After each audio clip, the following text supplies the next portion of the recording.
Evo, nadam se, draga braćo i sestre, da smo se udobno smjestili, da ćemo u nekoliko trenutaka upravo ono što smo večeras slušali u riječi Božjoj, svjedočiti u vlastiti život, to živjeti i svjedočiti što je najbitnije za kršćanski, vjerski i ljudski odgoj. Rekli bismo, draga braćo i sestre, za uvod ovako: rođenje djeteta uvijek je radost za obitelj i obitelji. Rađa se život, rodio se život, tako i obitelji Josipa i Marije bijaše nešto posebno. Rekli bismo s ljudske strane nešto neredovito, ali s Božje strane to je sve moguće. Na običnim, skromnim ljudima Gospodin pokazuje obilnu svoju dobrotu, pokazuje milosrđe i s njima se istinski raduje. Božji zahvati su uvijek na dobro čovjeku i na radost čovjeku, tako i obitelji, tako i narodu. I zato bismo rekli u najkraćem, kad bismo htjeli završiti, braćo i sestre, mi smo ti sretna, sveta obitelj, mi smo ti s kojima se Gospodin večeras raduje i zato smo mu ovako spremno, radosno, budno, čak rekli bismo i ovako velikom mnoštvu, spremno omogućili dolazak, prihvatili ga i on se upravo rodio i rađa među nama i s nama. Rekli smo na početku i kličemo i veselimo se i pjevamo kako je večeras sveta noć.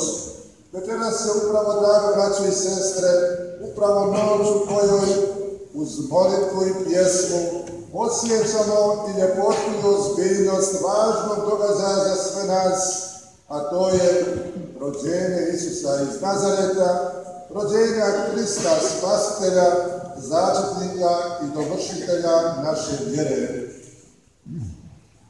Rekli bismo, za ovako važan događaj, za ovako veliki događaj bila je potrebna i prikladna priprava i to smo, draga braćo i sestre, doista ovdje mnogi zajedno s nama i s vama istinski htjeli smo spoznati i osjetiti Božju ponudu spasenja, bolje rečeno, željeli smo na vrijeme omogućiti, ponuditi da se maleni novorođeni Isus s nama, među nama rodi.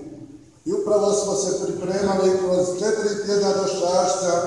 Bilo je to doista vrijeme potrebno da otvorimo svoj život, da analiziramo svoj život, da se osvrnemo na vlastiti život, uvidimo sve slabosti, manjkavosti i propuste, da to iskreno priznamo u sakramentu svete ispovjedi i da se, evo, pred Bogom odlučimo da nećemo više griješiti ili bolje rečeno da ćemo biti bolji u životu.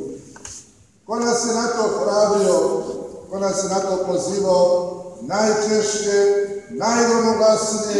najglasnije sveti Ivan Krstitelj koji nas je dozivao iz pustinje i najavljivao upravo u svetu noć u kojoj se ti tako svečano, sveto i blagoslovljeno, umireno i uminato osjećaš zato što si u zagrljaju Božjem, zato što si dopustio na vrijeme da se Bog rodi u tebi, u tvojoj obitelji, u tvome domu. Braćo i sestre, upravo je onaj gromoglasni glas svetog Ivana iz pustinje tako snažno, tako jedro, tako gromoglasno svakoga pozivao i govorio: poravnite put Gospodinu, pripravite dolazak upravo ove večerašnje noći i današnje svetkovine Božića. Najavio je sveti Ivan upravo onoga koji je ohrabrenje svima koji žele poći u avanturu s Bogom. Najavio je ohrabrenje svima onima koji žele poći u avanturu s Bogom, a avantura s Bogom sastoji se, želi biti dobar, želi biti svet, želi biti dobar, želi biti svet. Ako to ne želim, nalazim se na drugoj strani one vječne osude ili ukora, a to je da se i dalje ugodno osjećam u močvari vlastitog grijeha i da se ugodno osjećam u nasladama tjelesnih i materijalnih užitaka. Draga braćo i sestre, dragi prijatelji, i mi smo večeras upravo po riječi Božjoj pozvani na susret s Bogom. Pozvani si upravo ti večeras otvoriti svoj dom svoje obitelji i ponuditi smještaj svetoj obitelji, da se u tebi rodi novorođeni maleni Isus. Ti si, kako rekoh na početku mislnoga slavlja, ti si večeras ta betlehemska staja. Ti si to betlehemsko sirotište, ti si to malo i jednostavno prihvatilište, kome će Bog ponuditi svoj blagoslov, kome Bog večeras nudi svoj smiraj, kome Bog večeras nudi svoju utjehu, kome večeras Bog nudi svoju nadu, a to je bit ćeš spašen ukoliko vjeruješ u mene. A početak vjerovanja i vjere jest upravo sagnuti se pred koljenom, vidjeti to maleno, jednostavno dijete, tako moćno, tako svemoćno u liku Boga i čovjeka. Draga braćo i sestre, ajmo stati na pola ovog večerašnjeg razmišljanja. Možda i pri kraju, ali evo reći ćemo radije, ajmo stati na pola. Kakav je ovog trenutka tvoj Božić? Kakav je ovog trenutka tvoj Božić?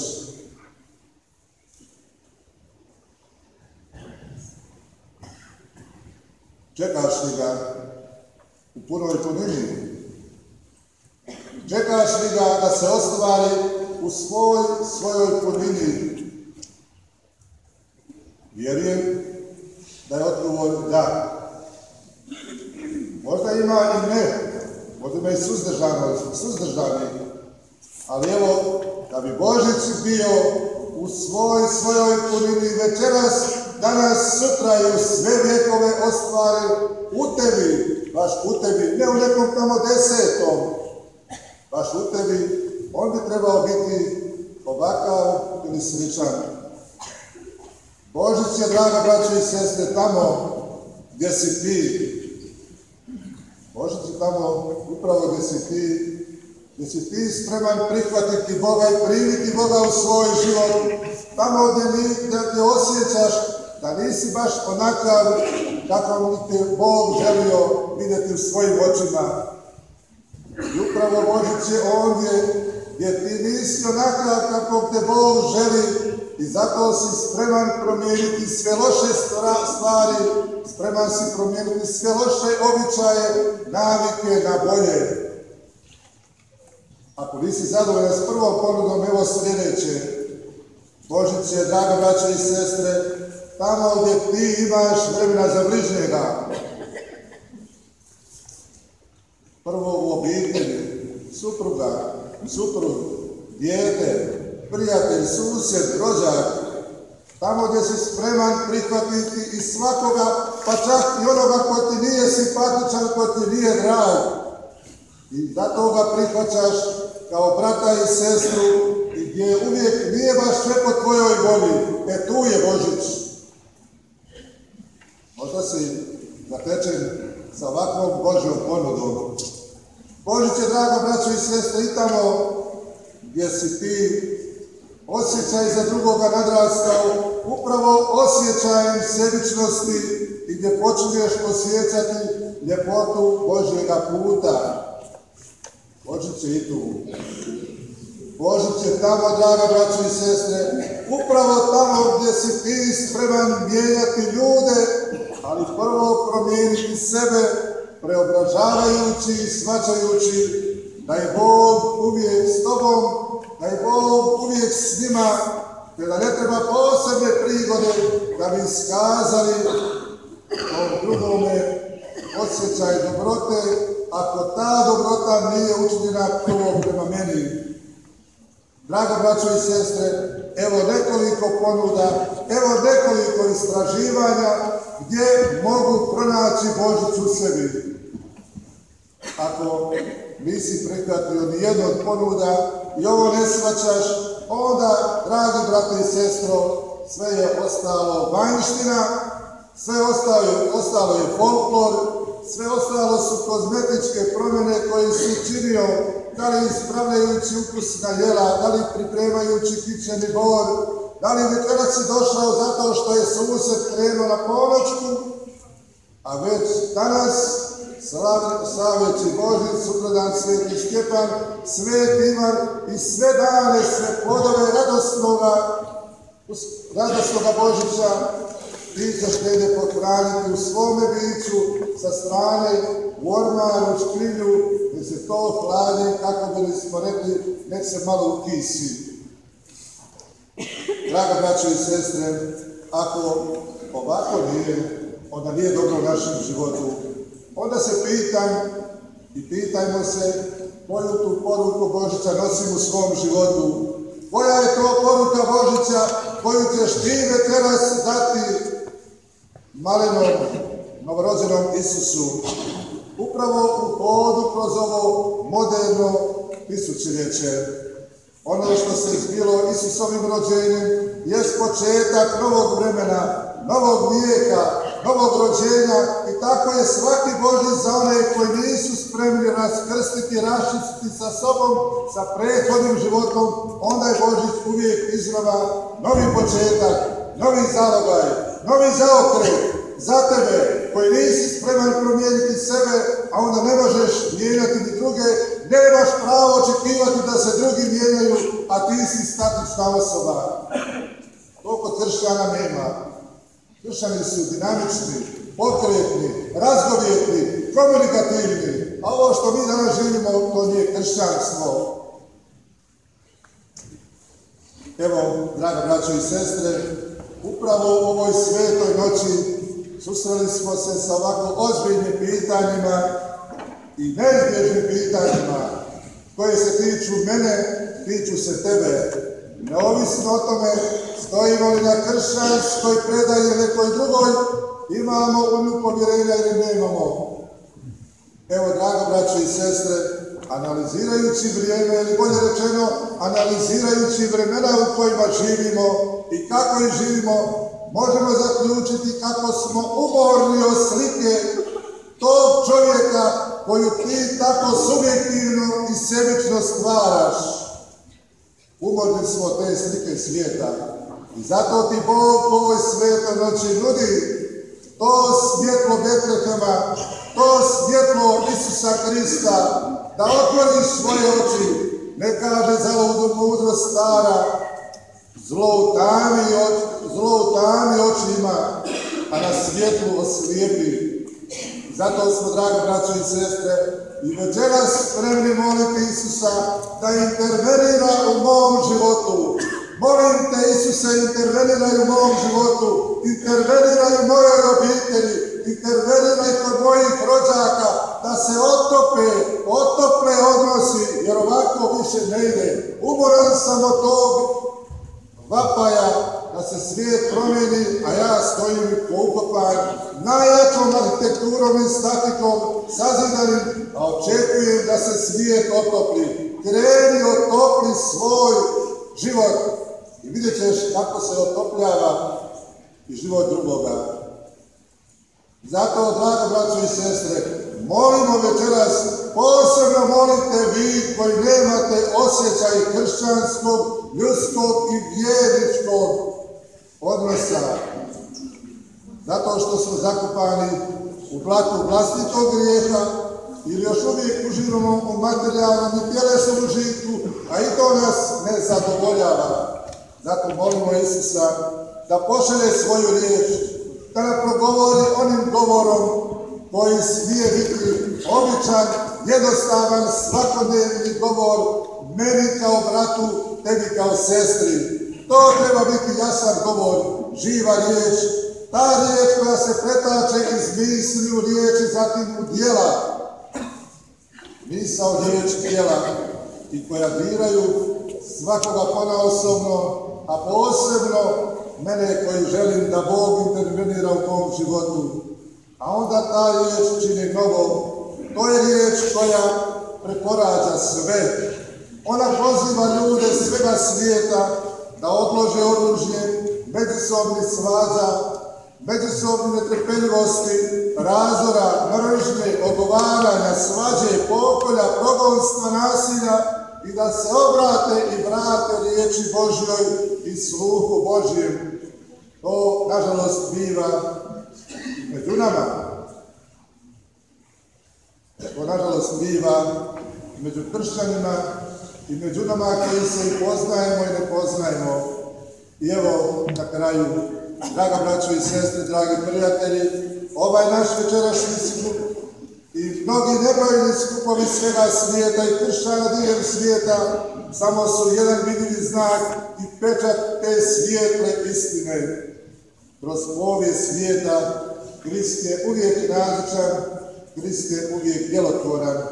On nas poziva sebi, za sebe nas je stvorio, beskrajno nas ljubi i zato mu uzvratimo ljubavlju, uzvratimo mu molitvom. Budimo od večeras, budimo danas, budimo sve dane svoga života istinski nositelji mira i kršćanskih poruka, jer to je poruka kneza mira, to je poruka kralja našega, to je poruka našega vođe i u ovom suvremenom svijetu.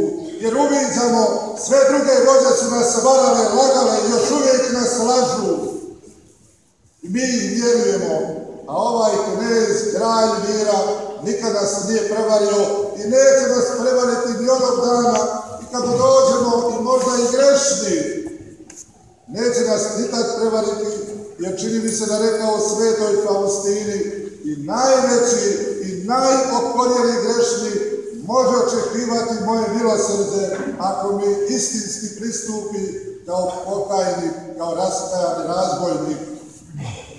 Drago braćo i sestre, živeći takvim životom onim prethodnim, ne ovim zatim, onda možemo očekivati ljepotu zajedništva s Bogom, onda možemo osjećati ljepotu zajedništva s bratom i čovjekom.